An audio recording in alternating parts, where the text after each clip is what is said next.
Yay, I'm live. Okay, guys, sorry that took a little bit of time. I am actually sitting in my car because I was trying to be outside and beautiful. I'm actually in Arizona. The weather is beautiful here, so I was trying to give you some nice scenery, but now I'm sitting in my car because it's cold. It's like in the 60s and really windy, and now I gotta turn my car on because I'm getting hot. So let me open the sunroof or do something here. All right, welcome. Okay, that's good. That's plenty of air. Welcome to today's, oh, no, it's too much sun. Welcome to today's YouTube Live with me, Alexandra Harbushka. I'm your host. I just said that, Alexandra Harbushka, host of the podcast Life with Herpes. So welcome to today. So today is your opportunity to see me live, ask questions, I'll answer your questions. I do this every Friday at 11 a.m. Pacific Standard Time, which is 1 Central Time, 2 Eastern, 6 in London, and 5 a.m. the next day in Sydney. I think I have those timelines right. Their time zones right. Anyways, welcome. I'm really excited to be here with you. Hi, new friend. You showed up. All right. So because I'm doing this on my phone, I'm not sure how that works. Okay. I want to show chat. I don't know.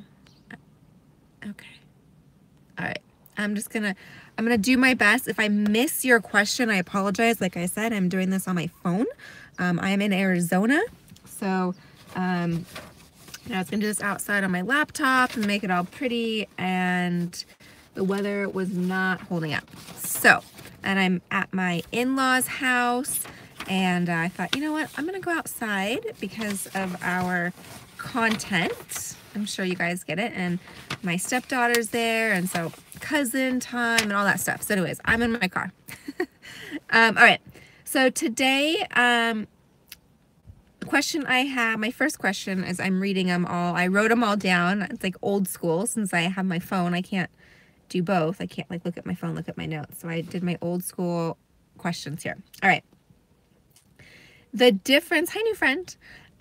What's the difference between HSV1 and HSV2? All right, really glad you asked, because I get that a lot, or I hear people getting confused, or I hear people say, oh, well, my boyfriend had oral herpes and then he went down on me and now I have genital herpes, so I have HSV2.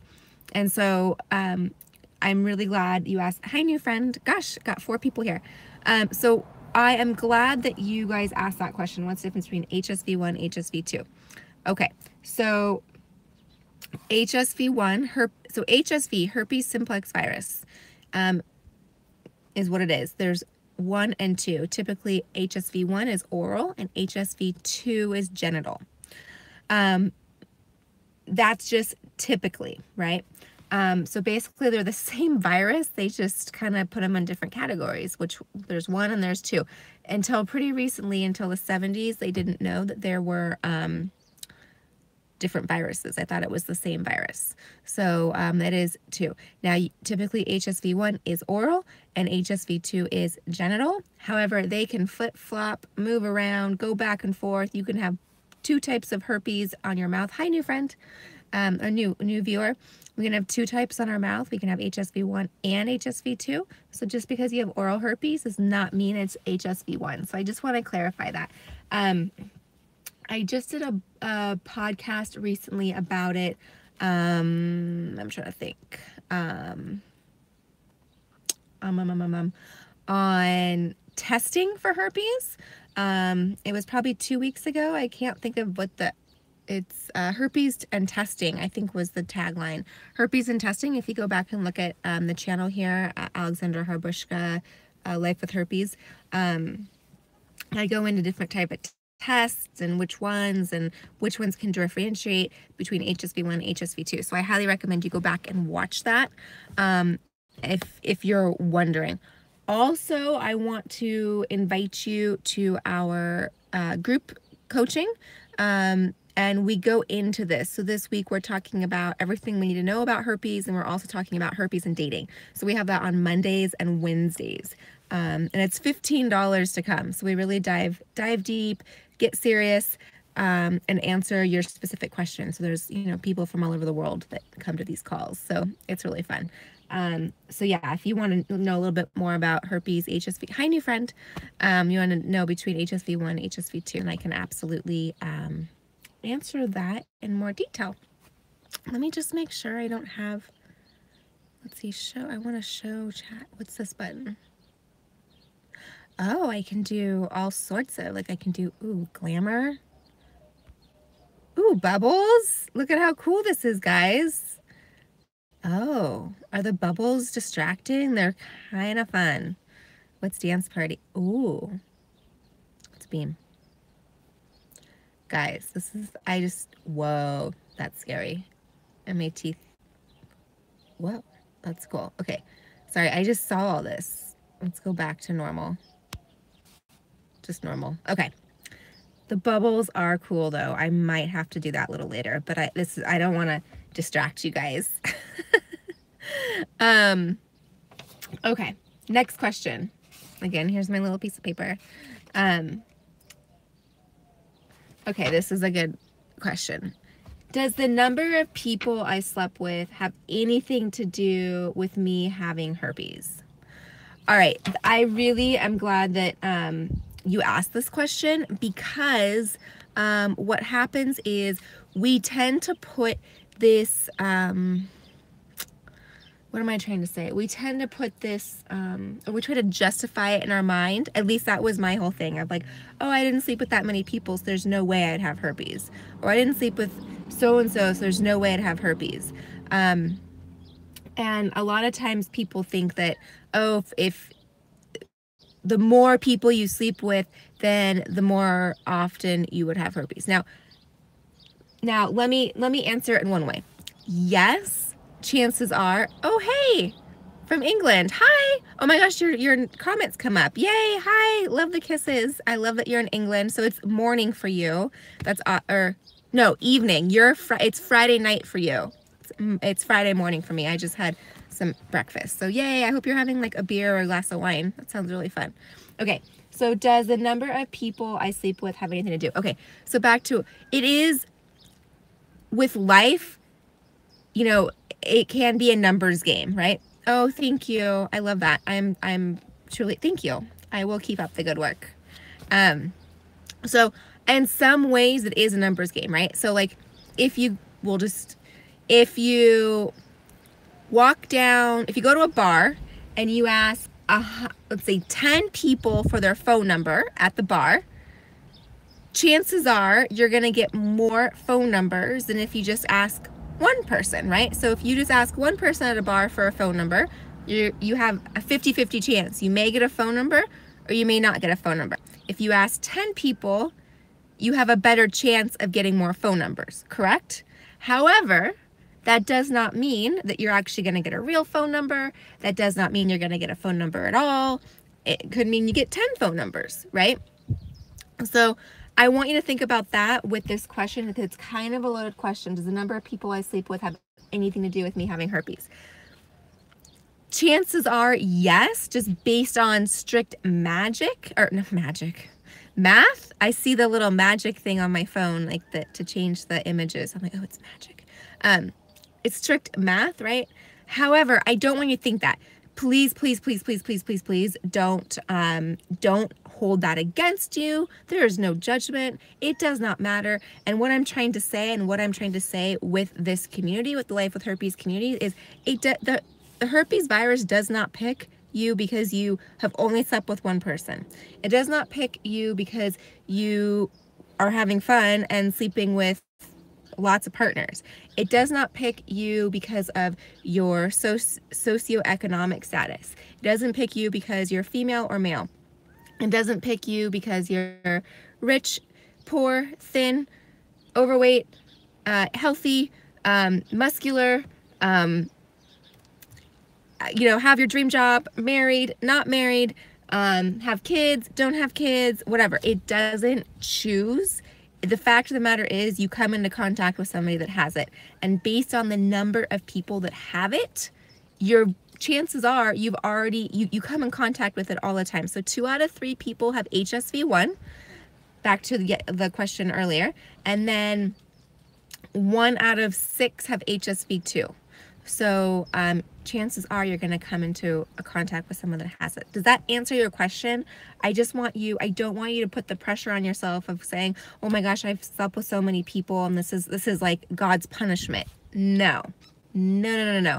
Or vice versa. I don't want you to think in your head, well, I did everything right. I only slept with one person and it was a committed relationship. How do I have it? I don't want you to put that pressure on yourself either. Okay. So I hope that answered it. Again, we go more, this is such a great question. This is more of a conversational piece that, I remember talking about it the other day in our group coaching. So, definitely join, and we get lots of people adding and asking questions and putting their 2 cents in and all of that. So, and I just thought of 2 cents. That would be in London or in England, that would be pence. Is it a pence? Pence. I think it's a pence. Let me know if I'm like saying that right. It's a pence, right? I think you have pence. I don't know. Okay. When do I need to tell people I have herpes? Okay, big one. When do I need to tell people I have herpes? The short answer is you don't need to tell people you have herpes unless you're going to expose them to it. The long answer, and I'm sure what the question here is in a dating situation, when do I need to tell people I have herpes because I want to sleep with them, right? I want to date them. I want to let them know. That is such a loaded question. I recommend you go back and watch my episode that I released last week with Jen Burton. She calls herself a fairy godmommy for dating, and we talk about dating and when you need to tell your date that you have herpes and things like that. So I recommend going back and listening to that one first. And then also, I know I sound like a broken record, but I really want to invite you to the live support group Monday and Wednesday night. We talk about this every single time because this is such a scary thing, right? Because you're gonna tell someone that you like and you're like, I don't want you to leave me because of herpes. I don't want the stigma to be a part of it. I don't want I like you and I want to stay with you and I want to sleep with you and I hope you want to sleep with me, and now we added herpes into it and oh my gosh, and are you gonna reject me because I have herpes and the whole thing, right? So the quick answer, when do I need to tell people I have herpes? You don't need to tell them unless you're going to expose them to it. What is exposing them? Skin to skin. So remember, skin to skin. So wherever you have it, so genital herpes, if you're going to become sexually active, which includes oral, anal, or vaginal, if you're going to become sexually active in any of those 3 areas with someone, you need to tell him or her. Right? Okay. I love this question. It's so funny because I get all these questions and I wrote them down as I told you, but I forget when I write them down. So, okay.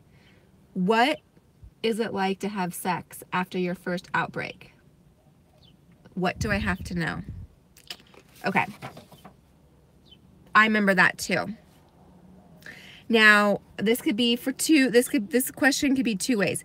Is it with the same person that gave you herpes, like so you and your partner have it? Or is it a brand new partner? So that's another loaded one. So I'm going to go, again, great topic for our support group.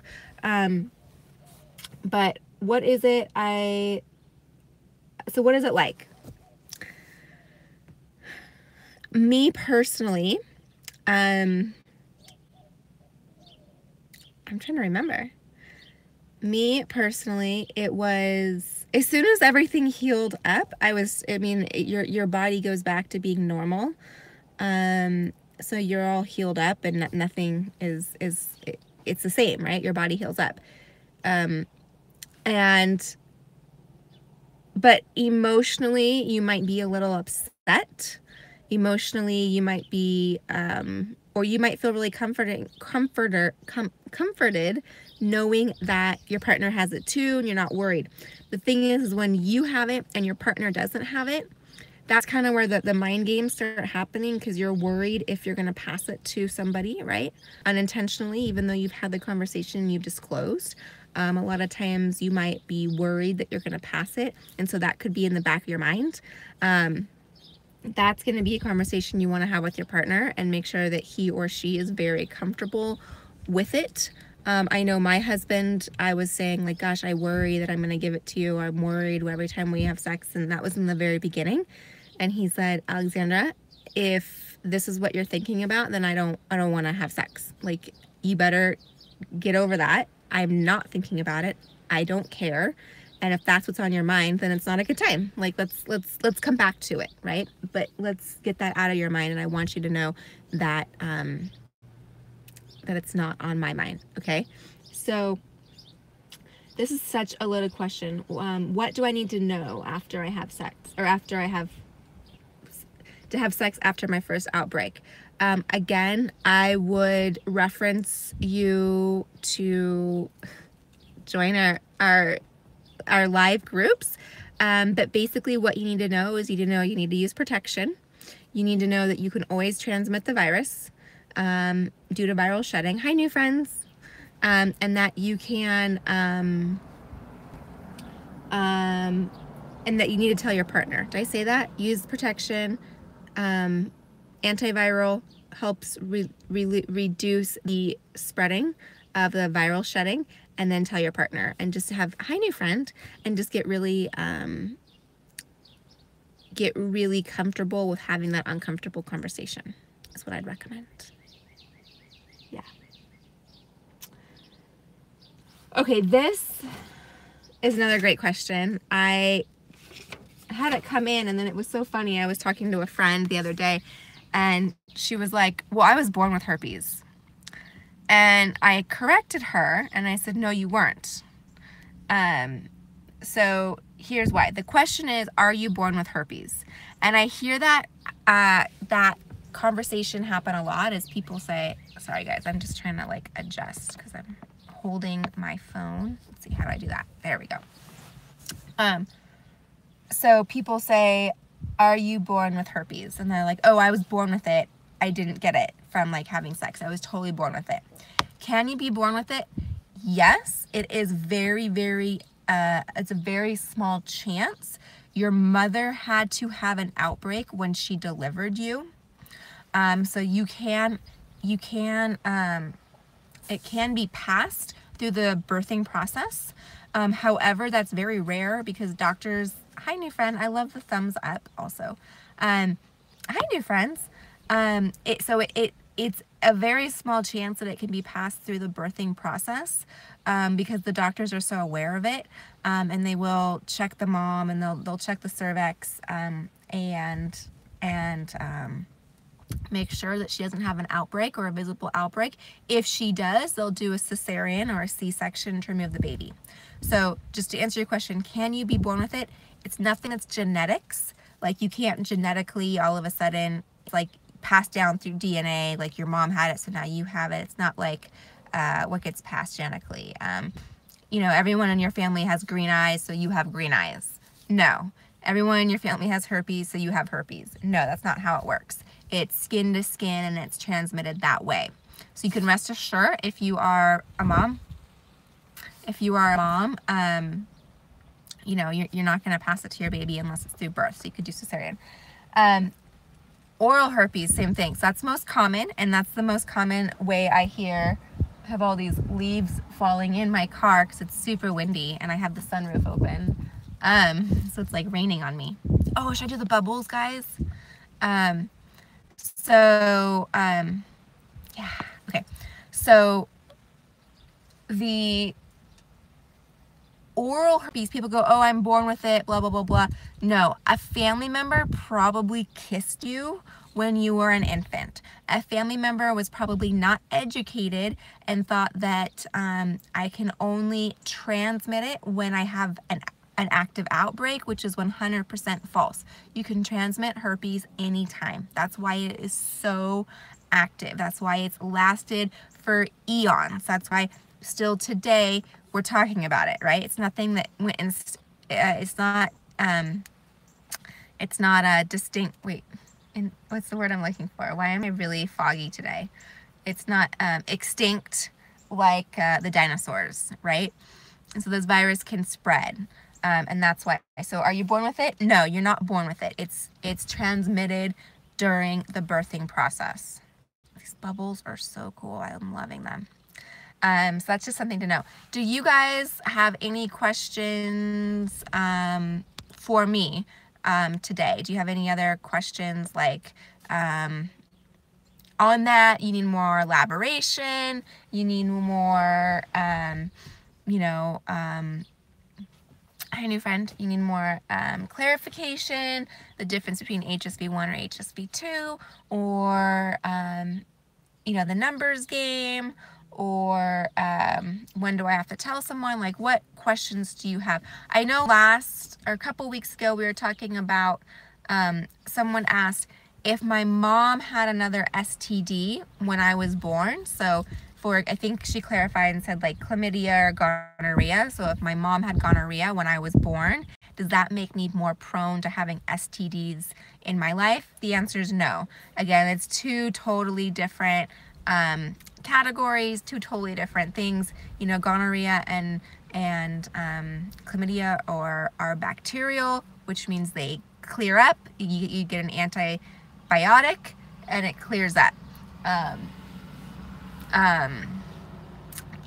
Herpes lasts for life because it is a virus, and it never goes away, right? It would be good to know about possible vaccines being developed, like Jen, I can't pronounce it.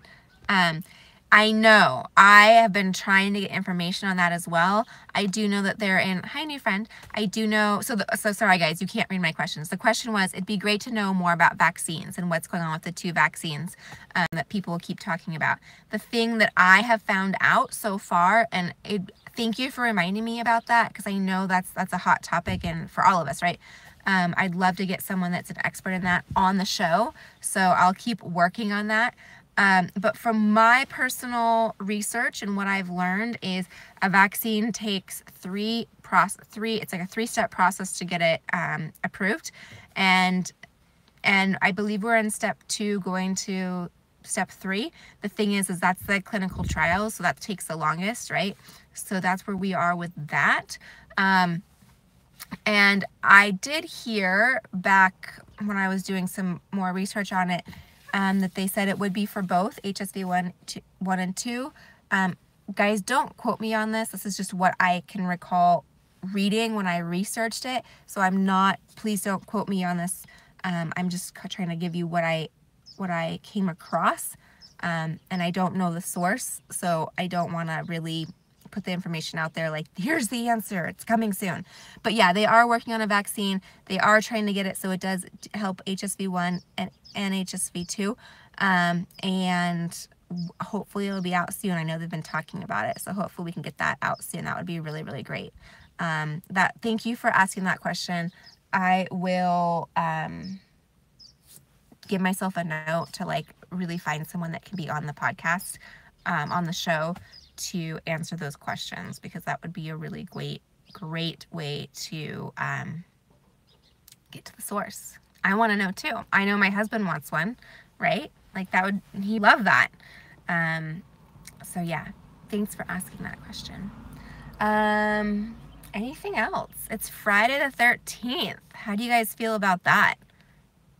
Are you superstitious or not? Or excited? Or it's Friday? Our friend in England she's already had her Friday, so her Friday the 13th is, hopefully let us know how that was. If you had anything scary like black cats, or is Friday the 13th even a big deal in England? Is it the same superstition we have here? I don't know. Okay guys, again, I have all my emails coming in. I want to thank you for joining me. Sorry it took me a little longer to get on. Like I said, I'm in Arizona. I wanted to be outside. I wanted to kind of show you. it was too cold and windy, and that wouldn't have worked. So I will hopefully post some pictures on Instagram later, so you can follow me at Alexandra Harbushka. And I just want to thank you for being here. It really warms my day, warms my heart. I am truly grateful and honored and blessed to be here with you, spending our last 25 minutes together. So thank you for spending it with me, whatever it is you're doing. Maybe you're in your car also. Maybe you're at your in-laws also, which I love my in-laws. It's what I'm like super excited to be here. So it's really fun. But I wanted to get in the car so I could talk openly. And yeah, so come join me. Go to lifewithherpes.com. If you have not been over there, you have more questions, you want to find out just more information, go on over to lifewithherpes.com, and you can find all the information you need to know about what's going on.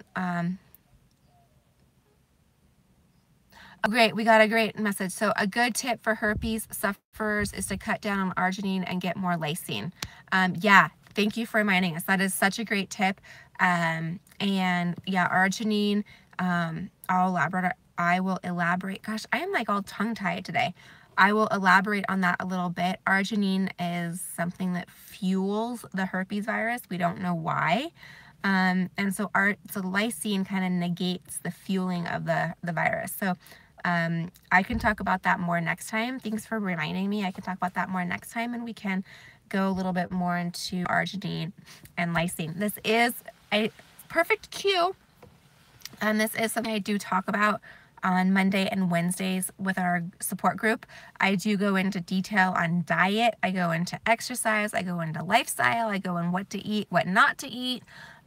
Specifically arginine and lysine, extra vitamins to take, supporting your immune system, all of that stuff I go pretty into detail on. So yeah, if that's something that you're interested in, come join us. Go to lifewithherpes.com/support group. Okay, I wonder if I can type this. No.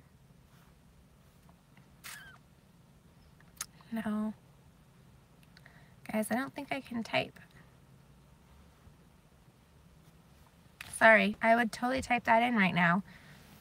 So go to lifewithherpes.com/support group. I'll put this in the show notes after this uploads. It may be a little bit later. I do apologize, just because I am on holiday right now. And gonna go do some fun things with my familia. So I'll try and get that as soon as possible. And sometimes this takes a while to upload, believe it or not. Even though it's already live, but I don't know, YouTube, whatever. Okay, so anyways, come join us. Subscribe if you want to get automatic updates and know when I'm live again. Subscribe and join. And I just, again, thank you from the bottom of my heart for spending your time with me. It really makes my day. I got excited. I was like, oh, it's Friday. Oh, I get to go. Thank you. Love you all. And I'll see you soon. Now I don't know how to turn this off, but bear with me.